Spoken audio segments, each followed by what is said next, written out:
नमस्कार मित्रांनो, सगळ्यांचं स्वागत आहे डबल अकॅडमी पुणेमध्ये। मित्रांनो, या ठिकाणी सरळ सेवा भरती समांतर आरक्षणाचा या ठिकाणी जी-आर आलेला आहे आणि हा जी-आर या ठिकाणी आजच आलेला आहे। तर मित्रांनो, हा जी-आर काय आलेला आहे तर याची आपण संपूर्ण माहिती आजच्या व्हिडिओमध्ये आपण घेऊया। तर मित्रांनो, या ठिकाणी बघूया की हा जो जी-आर आलेला आहे या ठिकाणी समांतर आरक्षणाशी संबंधित हा जी-आर आलेला आहे। या जी-आर मध्ये सरळ सरळ सांगितलेलं मित्रांनो की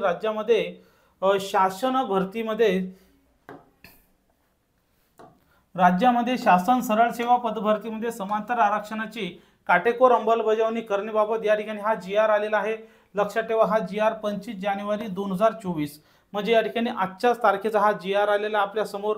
आपण या ठिकाणी हा जी-आर बघू शकता। ज्या जी-आर मध्ये सरळ सांगितलेलं आहे यांनी मागील नवीन जे जी-आर दिले आतापर्यंतचा 23/8/2021 पर्यंतचा या बाबतीचा जी-आर होता बघा। 99 पासून तर 7 ला आला, 14, 15, 16, 18, 21 आणि आजचा 25 जानेवारी 2024 म्हणजे अशा प्रकारे या ठिकाणी शासनाने वेळोवेळी काय केलेले आहेत, जी-आर मध्ये बदल केलेला आहे। तर हे काय काय बदल आहेत हे या ठिकाणी आपण बघूया। तर या ठिकाणी सरळ सरळ परिपत्रकामध्ये सांगितलेलं आहे बघा, राज्यामध्ये शासन सेवेत सरळ सेवा भरतीसाठी मागासवर्गीयासाठी आरक्षण धोरण लागू आहे आणि हे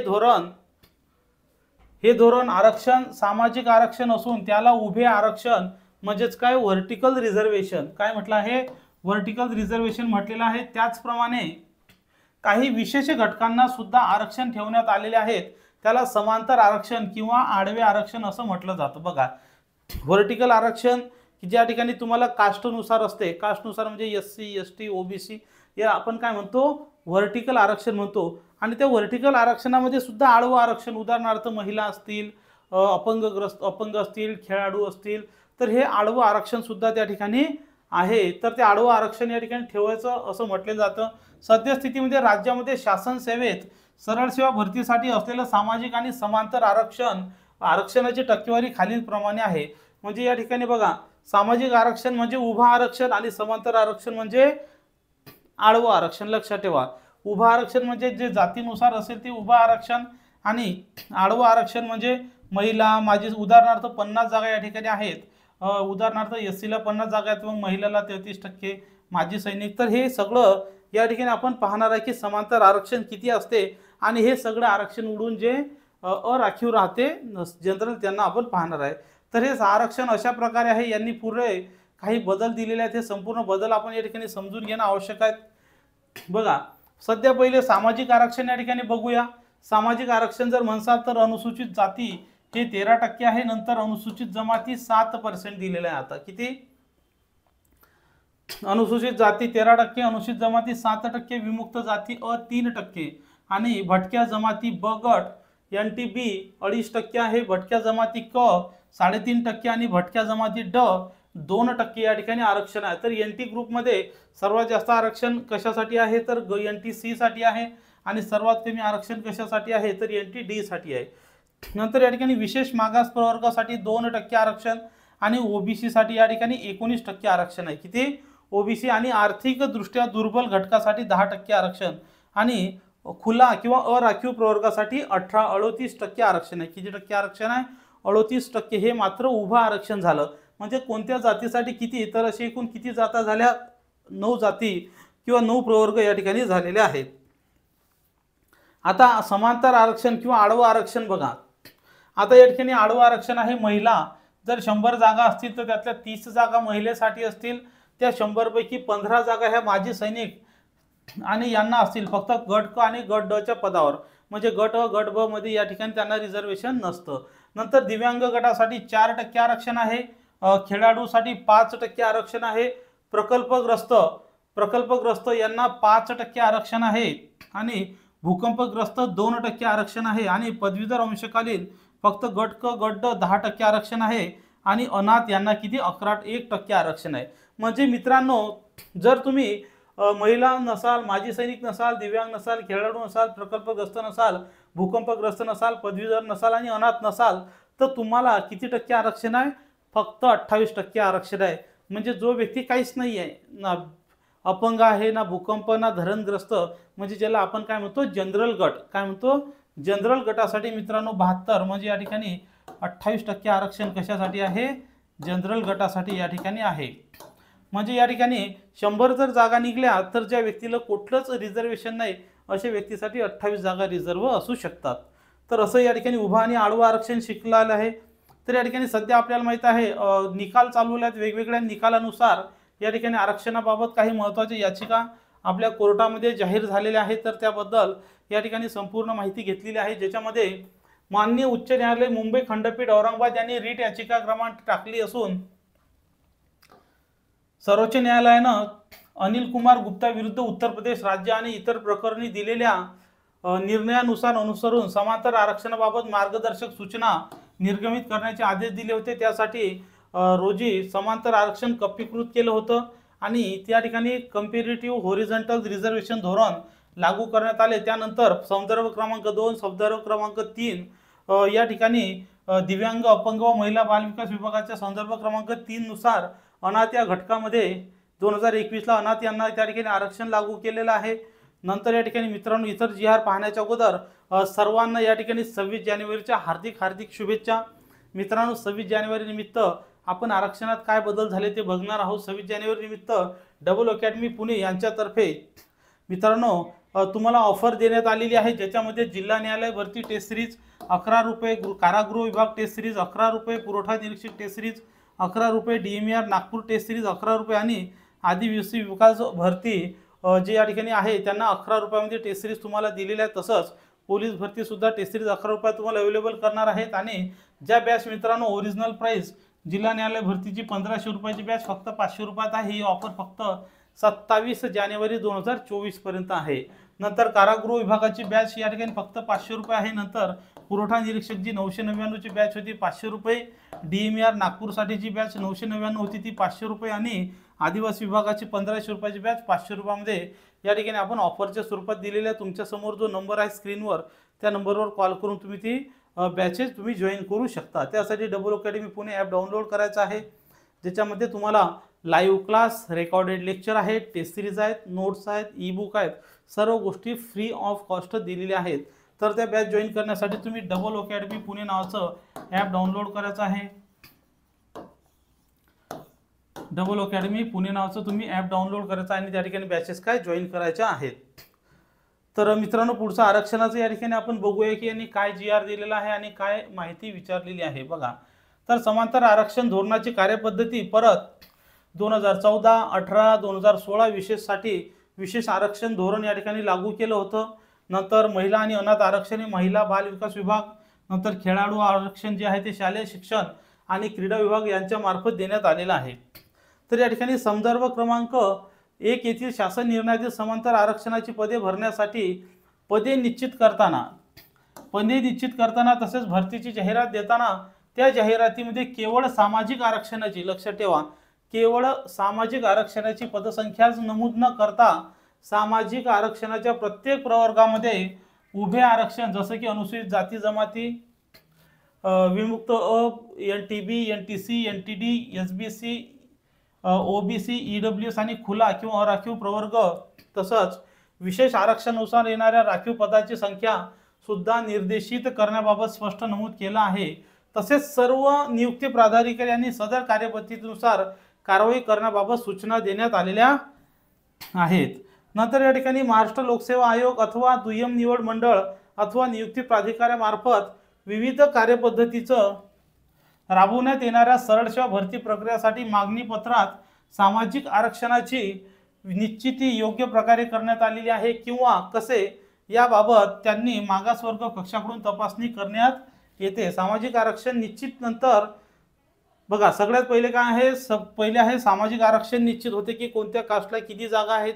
ते सामाजिक आरक्षण निश्चित झालं की नंतर मग समांतर आरक्षणाची मागणी किंवा समांतर आरक्षणाची गणना ही भराच्या रिक्त पदामध्ये करण्यात आली पाहिजे. ज्या विशेष घटकासाठी समांतर आरक्षण लागू करण्यात आलेले आहे त्या संबंधित प्रशासकीय विभाग किंवा कार्यासनानं अथवा मागासवर्ग कक्ष यांच्या मार्फत समांतर आरक्षण तपासण्यास अनावश्यक कालापव्यय काय होतंय, अनावश्यक कालापव्यय टाळण्यासाठी सामाजिक आरक्षणानुसार भराची रिक्त पदे काढून दिल्यानंतर जे रिक्त पदे या ठिकाणी सामाजिक आरक्षणानुसार असतील ते रिक्त पदावर समांतर आरक्षणाच्या विविध टक्केवारीनुसार एकूण किंवा कप्पीकृत पद्धतीने आरक्षणाच्या पदाची गणना करून संबंधित प्रशासकीय विभाग किंवा नियुक्ती प्राधिकारी यांनी खातरजमा करणे काय आवश्यक आहे। तसेच त्यानुसार मागणी पत्रामध्ये जाहिरातीमध्ये समांतर आरक्षणानुसार उपलब्ध पदे नमूद करणे काय आहे बंधनकारक या ठिकाणी काय केलेलं आहे की जेणेकरून या ठिकाणी संपूर्ण गोष्टी क्लिअर करणं आवश्यक आहे। 7वा नंबर आहे की समांतर आरक्षणासंदर्भात अनस्वराची कार्यपद्धती आणि त्याबाबतच्या मार्गदर्शक सूचना शासकीय निमशासकीय सेवा मंडळे महामंडळे नगरपालिका महानगरपालिका जिल्हा परिषद शासकीय अनुदान प्राप्त संस्था विद्यापीठे सहकारी संस्था शासकीय उपक्रम या सगळ्यांना लागू आहेत। तथापि विविध न्यायालयीन प्रकरण तसेच निवेदनं या माध्यमातून समांतर आरक्षणाची पदे भरण्यात येत नसल्याबाबत अथवा समांतर आरक्षण धोरणाची अंमलबजावणी योग्य प्रकारे होत नसल्याची बाब निदर्शनास आलेली आहे। काय सांगितलेलं आहे या ठिकाणी की सर्व गोष्टी GR वगैरे देऊन सुद्धा या ठिकाणी जे समांतर आरक्षण आहे ते व्यवस्थितरित्या दिल्या जात नसल्याची बाब काय झालेली आहे शासनाच्या निदर्शनास आलेली आहे। त्यामुळे सदर बाब विचारात घेता आता या ठिकाणी काय काय GR दिलेला आहे की सदर बाब विचारात घेता शासन या परिपत्रकाद्वारे शासन सेवेत सरळ सेवा पदभरती करताना सामाजिक आरक्षण निश्चितीनंतर समांतर आरक्षणाची पदे विविध टक्केवारीनुसार आरक्षित ठेवून सदर पदावर खालील कार्यपद्धतीनुसार पदभरती करण्याबाबत प्रशासकीय विभाग तसेच संबंधित नियुक्ती अधिकारी प्रस्थापना यांनी काटेकोरपणे अंमलबजावणी करण्याबाबत निर्देश देण्यात येत आहेत। त्यानुसार समांतर आरक्षणाची पदे राखून ठेवण्याबाबत तसंच नियुक्तीबाबत खालील कार्यपद्धतीनुसार अंमलबजावणी करायची आहे। म्हणजे या ठिकाणी यांना कार्यपद्धतीनुसार अंमलबजावणी करायची आहे त्याची या ठिकाणी काय दिलेली आहे डिटेल्स दिलेली आहे। नंबर 1 काय काय सांगितलं आहे बघा महाराष्ट्र लोकसेवा आयोगाच्या कक्षेतील पदभरती प्रक्रियामध्ये महिला अनाथ दिव्यांग माजी सैनिक खेळाडू या आरक्षणासाठी उक्त तक्त्यात नमूद केलेल्या प्रमाणामध्ये टक्केवारीनुसार पदे राखून ठेवावी। नंबर 2 महाराष्ट्र लोकसेवा आयोगाच्या कक्षेबाहेरील पदभरतीमध्ये महिला अनाथ दिव्यांग माजी सैनिक बघा महाराष्ट्र लोकसेवा आयोगाच्या कक्षेबाहेर म्हणजे सरळ सेवाच्या भरतीमध्ये महिला अनाथ दिव्यांग 3 माजी सैनिक 4 खेळाडू 5 प्रकल्पग्रस्त 6 भूकंपग्रस्त 7 पदवीधर अंशकालीन 8 या घटकासाठी उक्त तक्त्यात नमूद केल्याप्रमाणे पदे आरक्षित ठेवावी। नंबर 9 दिव्यांग आणि अनाथ आरक्षण वगळता अन्य समांतर आरक्षण घटकासाठी कप्पीकृत समांतर आरक्षण धोरण अवलंबण्यात यावे। तसंच रिक्त पदाच्या प्रमाणामध्ये समांतर आरक्षणाच्या घटकनिहाय टक्केवारीनुसार त्या सामाजिक प्रवर्गात पदे राखून ठेवण्यात यावी। लक्षात ठेवा हा GR तुमच्यासाठी अतिशय महत्त्वाचा आतासाठी नसेल तरी सुद्धा या ठिकाणी तुमचा काही प्रॉब्लेम आला त्याच्यासाठी हा GR महत्त्वाचा आहे। दिव्यांग आणि अनाथ आरक्षणासाठी एकूण समांतर आरक्षण धोरणानुसार भराच्या एकूण रिक्त पदावर अनुक्रमे 4% आणि अनाथ गटासाठी 1% या प्रमाणामध्ये पदे राखून ठेवावी ती स्वतंत्र दर्शविण्यात आली पाहिजेत। मात्र निवड झालेल्या उमेदवारांना ते ज्या सामाजिक अथवा खुल्या प्रवर्गातील असतील त्या सामाजिक खुल्या प्रवर्गामधून त्यांना सामावण्यात घेण्यात यावं। म्हणजे उदाहरणार्थ जर एखादी व्यक्ती दिव्यांग म्हणून त्या ठिकाणी जरी तिचं सिलेक्शन झालं असेल तरी त्या दिव्यांग झालेल्या व्यक्तीचं सिलेक्शन जर ती व्यक्ती SC असेल तर त्यांना त्या SC प्रवर्गामध्ये त्या ठिकाणी काय घ्यायचं आहे सामावून घ्यायचं आहे की जेणेकरून नंतर त्या ठिकाणी आरक्षण देताना किंवा प्रमोशन देताना त्यांना त्या प्रवर्गातून त्यांचा काय होईल विचार होईल। नंबर 5 समांतर आरक्षणासाठी राखीव असलेल्या जागेवर नियुक्तीसाठी खालील कार्यपद्धती अनुसरण्यात आली पाहिजे। नंबर 1 पहिला टप्पा बघा आता ही आपल्यासाठी महत्त्वपूर्ण GR काय हा GR आहे। तर ज्या GR मध्ये आपल्याला काय सांगितलं आहे की टप्पा 1 काय करायचा आहे खुल्या प्रवर्गातील अराखीव पदे उमेदवारांची गुणवत्तेच्या निकषानुसार निवड यादी तयार करावी।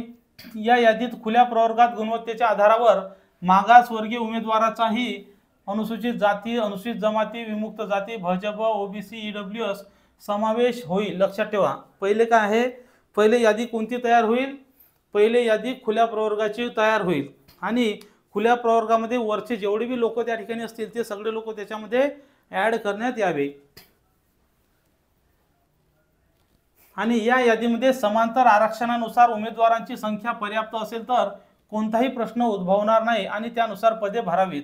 जर या यादीत समांतर आरक्षणानुसार आवश्यक उमेदवाराची संख्या पर्याप्त नसेल तर समांतर आरक्षणाची पदे भरण्याकरता सदर यादीतील आवश्यक पर्याप्त संख्ये इतकेच शेवटचे उमेदवार वगळून पात्र उमेदवारापैकी आवश्यक पर्याप्त संख्ये इतके समांतर आरक्षणामधील गुणवत्तेनुसार पात्र उमेदवार घेणे आवश्यक आहे। लक्षात ठेवा, हा पहिला मुद्दा काय आहे की सगळ्यात पहिले अराखीव खुल्या प्रवर्गातील अराखीव पदे उमेदवाराची गुणवत्तेनुसार पहिले निवड करावी आणि ती निवड झाली की यावर यादीमध्ये खुल्या प्रवर्गात असलेल्या आधारी किंवा मागासवर्गीय उमेदवाराची या आता उदाहरणार्थ ओपनच्या मेरिट लिस्टमध्ये काही विद्यार्थ्यांना जास्त मार्क मिळाले तर ते त्या ठिकाणी कुठे जातात, ओपनमध्ये त्या ठिकाणी जातात किंवा खुल्या गटात जातात। अशा वेळी जर ती संख्या पर्याप्त जर असेल, समांतर आरक्षणानुसार पर्याप्त असेल तर कोणताही प्रश्न येणार नाही। मात्र जर समांतर आरक्षणानुसार आवश्यक असलेले उमेदवार जर हजर नसतील तर समांतर आरक्षणाची पदे भरण्याकरता सदर यादीतील आवश्यक पर्याप्त संख्ये इतके पुढचे उमेदवार वगळून पात्र उमेदवारापैकी आवश्यक पर्याप्त संख्ये इतकं आरक्षण मधील गुणवत्तेनुसार आवश्यक आहे। नंतर दुसरा टप्पा काय सांगतो की त्यानंतर प्रत्येक सामाजिक आरक्षणाच्या प्रवर्गातील उमेदवारांच्या निवड याद्या तयार कराव्यात। उदाहरणार्थ जे उमेदवार यापूर्वीच टप्पा अ मध्ये सामील झाले असतील त्यांना या यादीतून वगळावे। तसंच होतं या ठिकाणी। नंबर 3 तिसरा टप्पा काय सांगितलेला आहे की वरील ब नुसार तयार करण्यात आलेल्या याद्यामध्ये सामाजिक आरक्षणातील सोशल रिझर्वेशन प्रत्येक प्रवर्गाची विविध टक्केवारीनुसार अ येथे विशद केलेल्या कार्यपद्धतीनुसार समांतर आरक्षणाचे पुरेसे उमेदवार समाविष्ट करावेत। लक्षात ठेवा काय करायचं आहे, अ मध्ये जे टक्केवारी दिलेली आहे त्यानुसार असे तिसऱ्या टप्प्यामध्ये या ठिकाणी घ्यायचे आहेत। ब नुसार तयार करण्यात आलेल्या याद्यामध्ये सामाजिक आरक्षणाची जेवढी टक्केवारी आहे ते विशद केलेल्या समांतर आरक्षणाचे पुरेसे उमेदवार समाविष्ट करावेत। मात्र असे करताना सामाजिक प्रवर्गाअंतर्गतच त्या ठिकाणी करायचं आहे। नंबर 6 समांतर आरक्षण हे सामाजिक आरक्षणाअंतर्गत असून सामाजिक आरक्षणावर वाढीव म्हणून गणण्यात येऊ नये। लक्षात ठेवा समांतर आरक्षण हे कशावर आहे, सामाजिक आरक्षणामध्येच असल्यामुळे ते वाढीव गणण्यात येऊ नये। नंबर 2 समांतर आरक्षण एका सामाजिक आरक्षण प्रवर्गातून दुसऱ्या सामाजिक आरक्षण प्रवर्गात स्थलांतरित करता येणार नाही। एका सामाजिक आरक्षणाअंतर्गत समांतर आरक्षणासाठी घटकनिहाय राखून ठेवण्यात आलेल्या जागेवर सुयोग्य उमेदवार उपलब्ध न झाल्यास, बघा जर उदाहरणार्थ त्या जागेवर जर सुयोग्य उमेदवार न झाल्यास सदर पदे संबंधित समांतर आरक्षण घटकासाठी निश्चित केलेल्या कार्यपद्धतीचा अवलंब करून त्या सामाजिक प्रवर्गामध्ये गुणवत्तेनुसार देण्यात याबाबत कार्यवाही करण्यात यावी। उदाहरणार्थ एखाद्या गोष्टीसाठी समांतर आरक्षणासाठी जर तो उमेदवार मिळाला नाही तर गुणवत्तेनुसार त्याच कॅटेगरीमधला जो पुढचा उमेदवार असेल त्या उमेदवाराला त्या ठिकाणी काय घेण्यात यावं। नंतर आहे शासन सेवेत सरळ सेवा भरतीसाठी समांतर आरक्षण अंमलबजावणीसाठी संबंधित प्रशासकीय विभागांनी दिलेल्या सूचनानुसार वरील प्रमाणे काटेकोर कारवाई संबंधित नियुक्ती प्राधिकारी यांना करावी। तसंच प्रत्येक पदभरती वेळी भरावयाच्या रिक्त पदावर समांतर आरक्षणातील सर्व घटकासाठी विहित केलेल्या प्रमाणानुसार पदे दर्शवण्यात येतील याची खातरजमा आपण त्या ठिकाणी करायची आहे। आणि हा आदेश सगळ्या सेवा संघटना यांना काय लागू असणार आहे। तर या ठिकाणी प्रस्तुत शासन परिपत्रक सर्व मंत्रालयीन प्रशासकीय विभागांनी आपल्या नियंत्रणाखाली जेवढे बी आस्थापना असतील, नियुक्ती अधिकारी असतील, विभाग प्रमुख असतील, कार्यालय प्रमुख असतील यांच्या निदर्शनास आणावे। तर असा हा या ठिकाणी GR आलेला आहे। या GR मध्ये आपल्याला कार्यपद्धती दिलेली आहे। तर मित्रांनो हा GR जर तुम्हाला डाउनलोड करायचा असेल तर आपलं टेलिग्राम चॅनल आहे @OOAcademy। आपल्या टेलिग्राम चॅनलवर जाऊन तुम्ही काय करू शकता, डाउनलोड करू शकता। तर मित्रांनो अशा तऱ्हेने हे समांतर आरक्षण बद्दलचा पूर्ण GR या ठिकाणी आपण दाखवलेला आहे। हा GR आपण पाहिला त्याबद्दल धन्यवाद। हा व्हिडिओला लाईक करायचा आहे, चॅनलला सबस्क्राईब करून ठेवायचा आहे। थँक्यू।